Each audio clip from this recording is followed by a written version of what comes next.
ഇതിന്റെ ബാക്കിൽ മൂന്ന് പയ്യന്മാരായി കാര്യം പറഞ്ഞ് ശരിയായി കയറി വന്ന് അവിടെ നിന്ന് സ്ലോവിന്റെ വരിങ്ങനെ വരികയാണ്.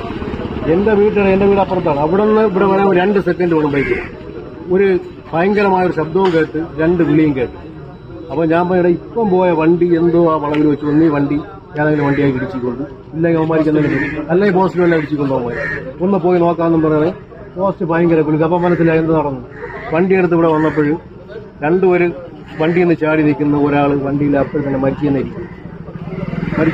അതിന് ഒരാളാ നമ്മൾ തട്ടിയും കയറ്റപ്പോൾ അവനും വലിയ ഉയരത്തൊക്കെ അടിച്ചവനും ഒരു വലിയ പരുവത്തിന് നിൽക്കുക. പിന്നെ ചുരുക്കം പറഞ്ഞു കഴിഞ്ഞാൽ വണ്ടിയിലും കറണ്ടുണ്ട്, സ്ട്രീറ്റ് ലൈറ്റ് കത്തിക്കിടപ്പുണ്ട്, ഇവിടെ എങ്ങും തൊടാൻ വെക്കൂല.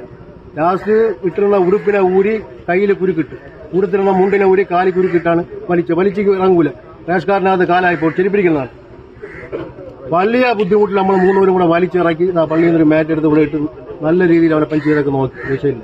അപ്പോഴേ മനസ്സിലായി മരിച്ചത്. ആംബുലൻസിനെ വിളിച്ചിട്ട് സമയത്ത് ആംബുലൻസ് ഒന്നുമില്ല. ലാസ്റ്റ് ഇവിടുത്തെ കലാമെന്നുള്ള പുള്ളിക്കാരന്റെ കാറിലാണ് ഇവിടെ നിന്ന് കയറ്റി പനവൂർ കൊണ്ടുപോയി. പനവൂർ കൊണ്ടുപോയപ്പോൾ പറഞ്ഞ് റിമോട്ട് കൊണ്ടുപോകും. പിന്നെ അവിടെ നിന്ന് ആംബുലൻസിലാണ് പോയി.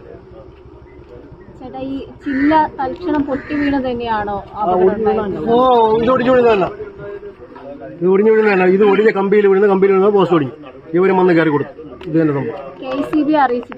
KCB അറിയിച്ചിട്ടുണ്ടാണ് അവർ വന്ന് ഇവിടുന്ന് പയ്യനെ ഹോസ്പിറ്റലിൽ കൊണ്ടുപോകാൻ ശേഷം 10 മിനിറ്റ് കഴിഞ്ഞപ്പോൾ അവർ വന്ന് കറക്റ്റ് ആക്കി ലൈൻ വന്ന് കട്ട് ചെയ്ത് അവർ തന്നെ ഇതൊക്കെ വെച്ച് കെട്ടി റെഡിയാക്കി അവർ പോയി.